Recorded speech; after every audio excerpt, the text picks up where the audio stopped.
Welcome to debate. Today we are examining a really fundamental strategic divide at the absolute core of our favorite multiplayer economics simulation. We're looking at this strictly from the perspective of a player actively managing a business empire, really just trying to survive and scale.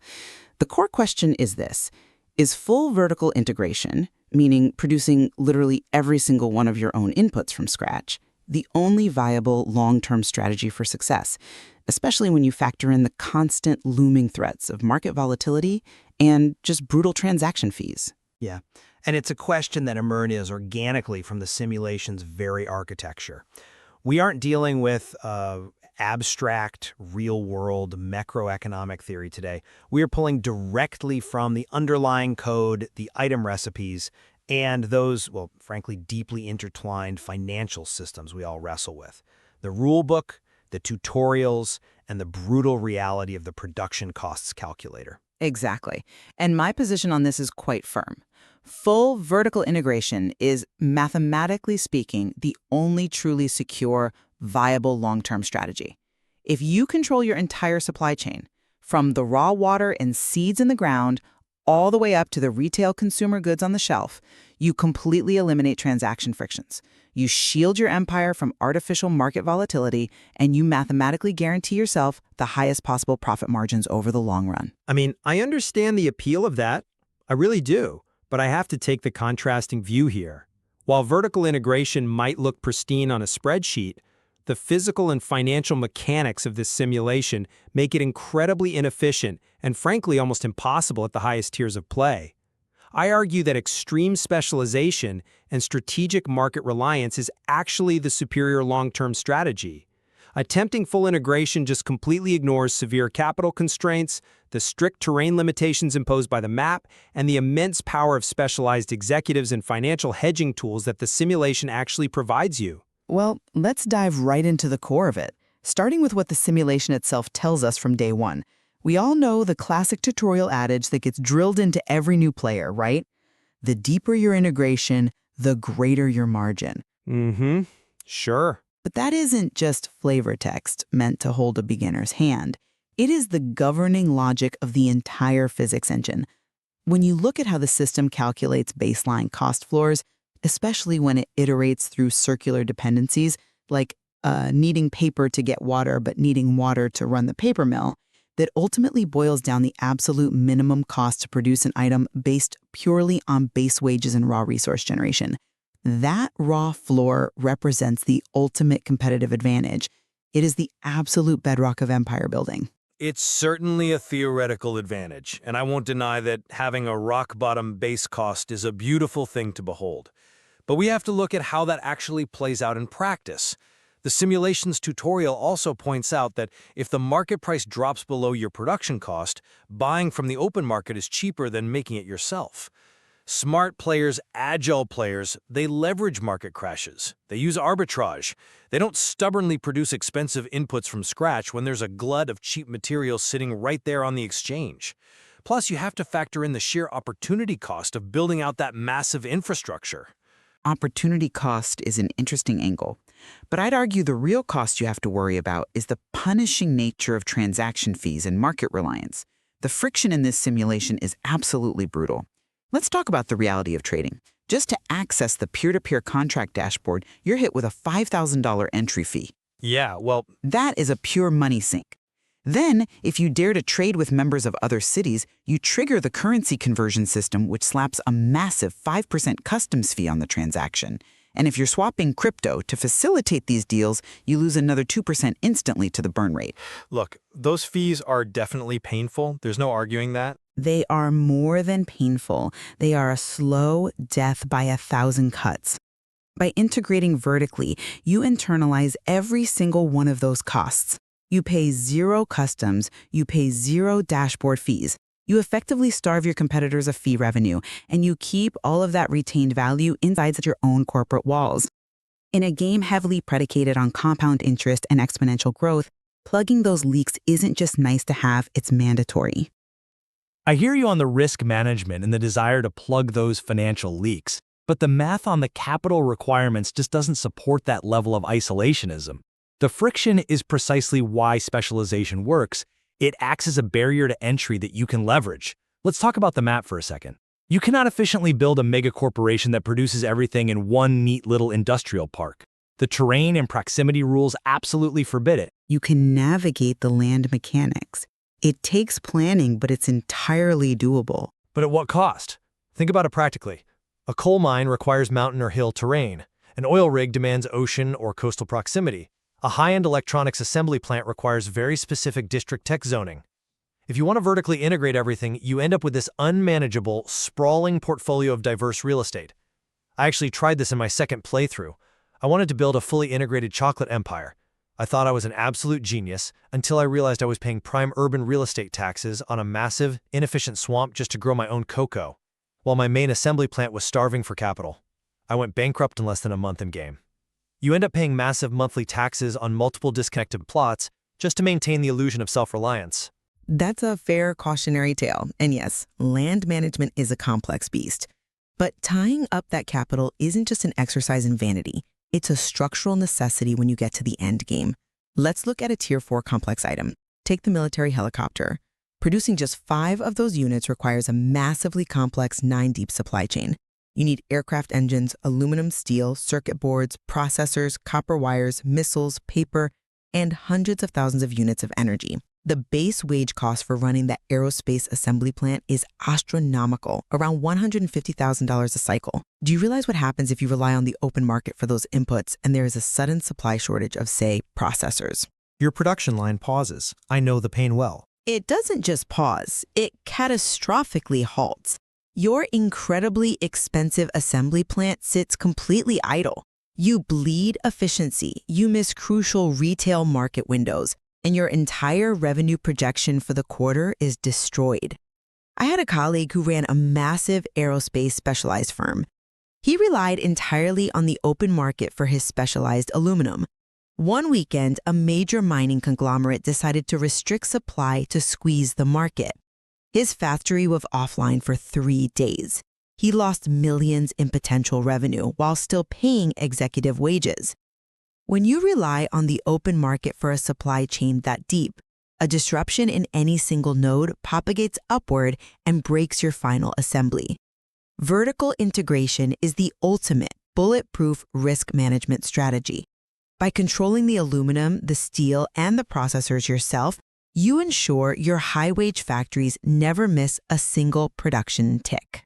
Even if that means the vulnerability of a deep supply chain and getting squeezed by a cartel is a nightmare scenario. But I'd argue the solution isn't to build all 9 steps of that chain yourself. The sheer capital required to own that entire pipeline, down to the raw ore and water, is completely prohibitive. Think about the startup costs.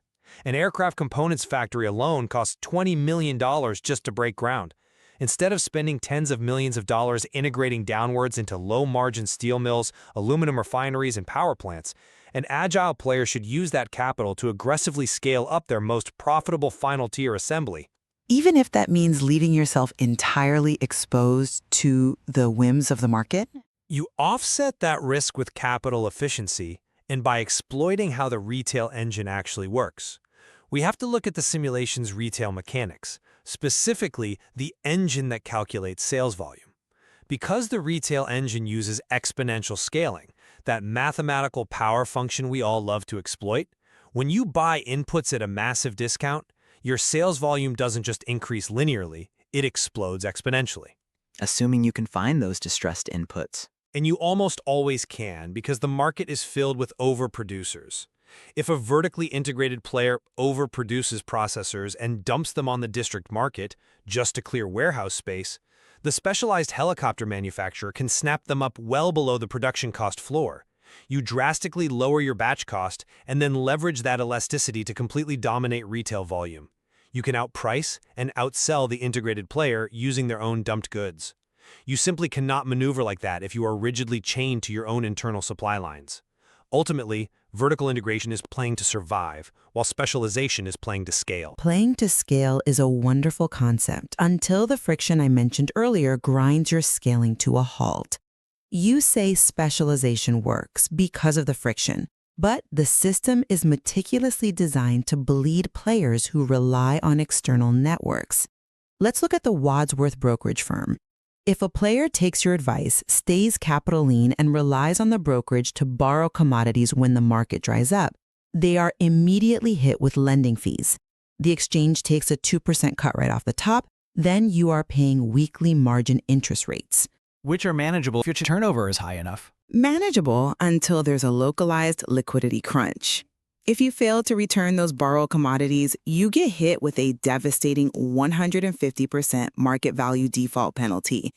Your corporate credit rating tanks, which in turn spikes the margin interest rates you pay across the board. Suddenly, you're looking at 8 to 20% annual rates just to keep your lights on.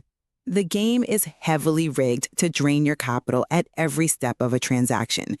Every time you buy from a middleman, every time you use a brokerage, every time you cross the border, you are losing 2, 5, sometimes 10% of your gross margin.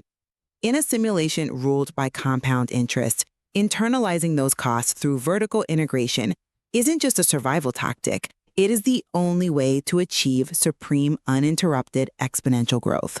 I entirely agree that the brokerage can be a dangerous master. Defaulting is a death sentence. But those brokerage cuts and customs fees are simply the cost of doing business in a highly specialized, hyper-efficient economy. And honestly, they are absolutely dwarfed by the geographical and terrain penalties you suffer if you try to build everything yourself. Think about the land decay mechanics. Plots degrade over time. Maintaining a sprawling empire of 30 different businesses across 6 different terrain types means your overhead just in maintenance and efficiency decay is astronomical. You can mitigate decay with proper facility management and tech upgrades. Mitigate? Sure, but never eliminate. The game's overarching design philosophy forces you into specific biomes. If you spawn in a savanna, you are structurally meant to specialize in grain, livestock, and textiles. By embracing that biome specialization, you operate at maximum land efficiency.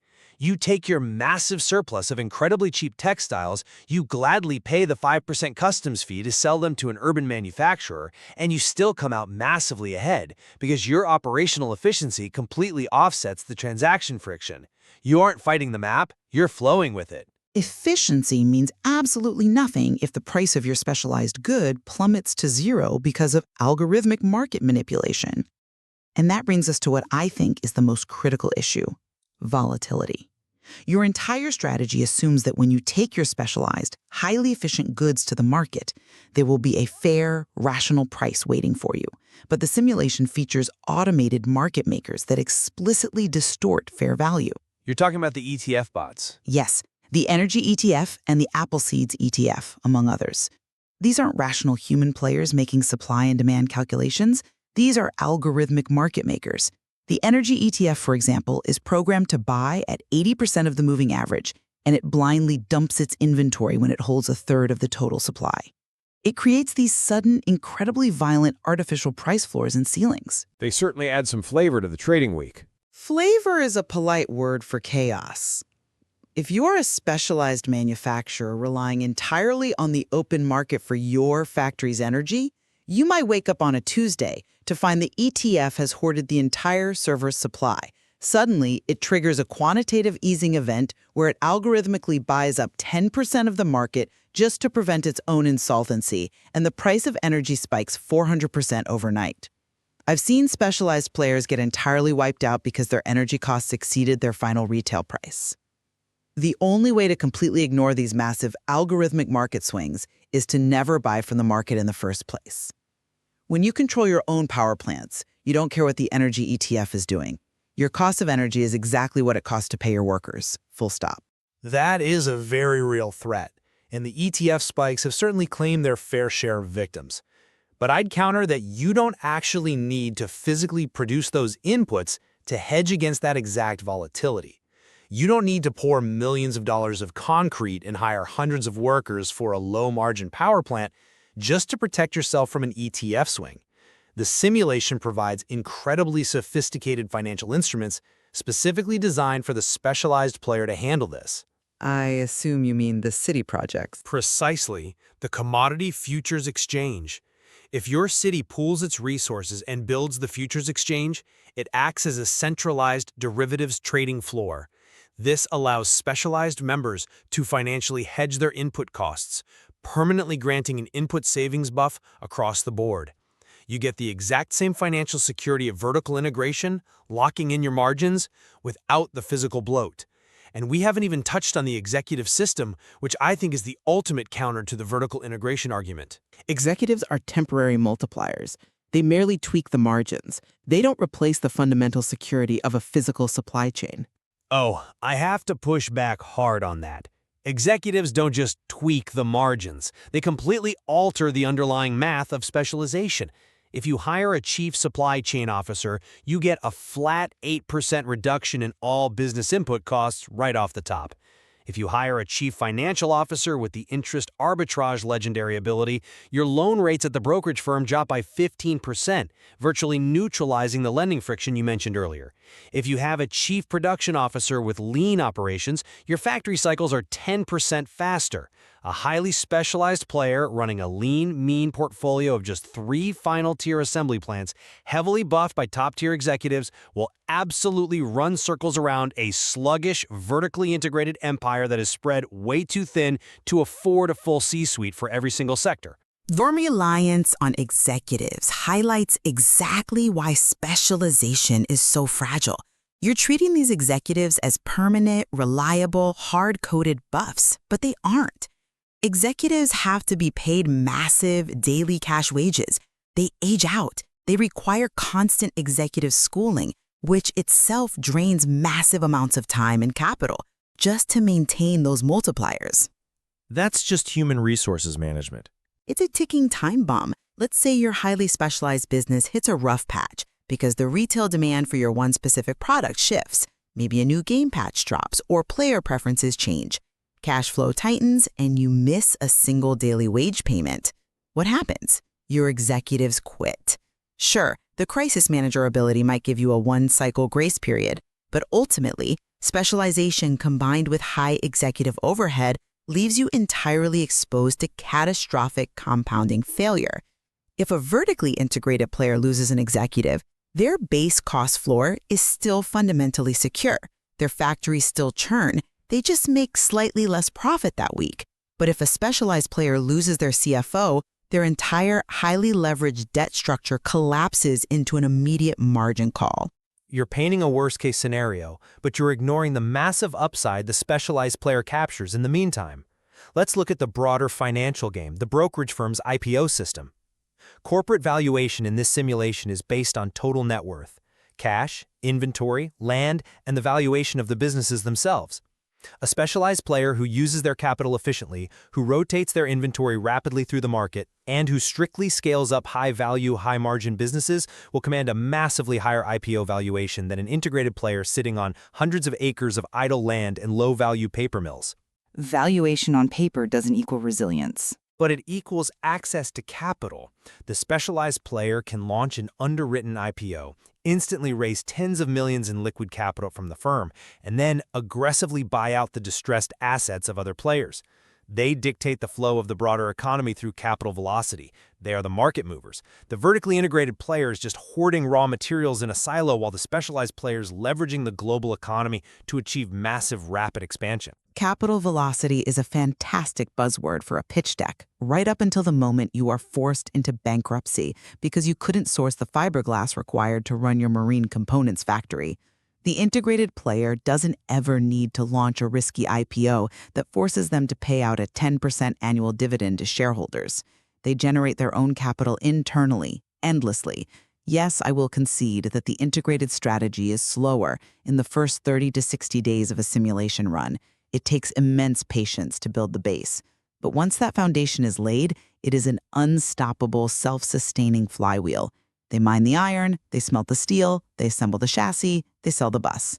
Every single drop of profit margin at every step of that complex chain is captured and retained. And yet, at the end of the day, they still have to step out of that silo and sell that bus on the open retail market, don't they? They still have to interact with the broader economy. They do, but they enter that market with absolute pricing control because their base cost is mathematically as low as the game's physics allow. Because they haven't leaked capital to middlemen, brokers, and customs fees, they can afford to undercut the specialized player every single time there is a price war. If retail demand drops, the integrated player can drop their price to a level that would instantly bankrupt the specialized player and still turn a tidy profit. I would argue they can't always undercut. Not if the specialized player bought their steel from a desperate miner at 50% below the production cost. The integrated player's cost is fundamentally fixed by their wages and their factory efficiency. The specialized player's cost is dynamic. It is fluid, tied to the ebb and flow of the global market. When the market gluts, and it always gluts eventually, the agile player wins because they can pivot their capital instantly. Well, to summarize my position on this, while the open market certainly offers very tempting, fast-paced shortcuts, full vertical integration remains the only mathematically secure long-term strategy in the simulation. By controlling the means of production from the absolute ground up, from the water and the raw seeds, all the way to the smartphones and the military hardware, a player truly dictates their own economic destiny. They immunize themselves against the brutal cross-city customs fees. They laugh at the crypto swap burns. They remain entirely untouched by the erratic, algorithmic hoarding of the automated ETFs. In a simulation designed to test longevity, patience, and systemic resilience, hiding your core operations from order books and middlemen isn't cowardice. It is the ultimate expression of control.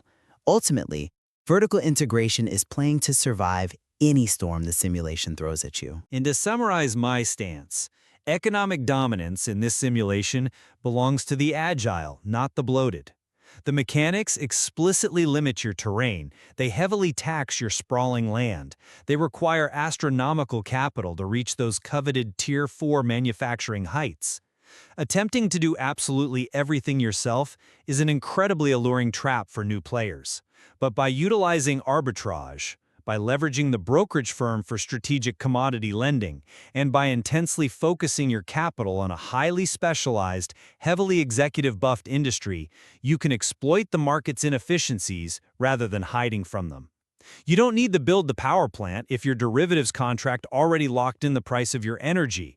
Specialization is the path to true exponential wealth and market influence. It really is a fascinating dichotomy. And despite our sharp disagreements here, I think we both clearly see that the developers have beautifully balanced these two philosophies: the mathematical safety of integration against the highly lucrative, if extremely dangerous, risks of specialization. Absolutely. The underlying mechanics brilliantly support both playstyles, even if we fundamentally disagree on which empire will be left standing on the longest possible timeline. For everyone listening, I highly recommend you dive into your own production cost explorer in the game's terminal. Look closely at the iterative convergence models for your specific supply chains. See exactly where your own business empire stands on that cost floor, and ask yourself if you're holding too much land or taking on too much market risk. That is a fantastic recommendation. The numbers rarely lie, even if we can debate how best to interpret them and act on them.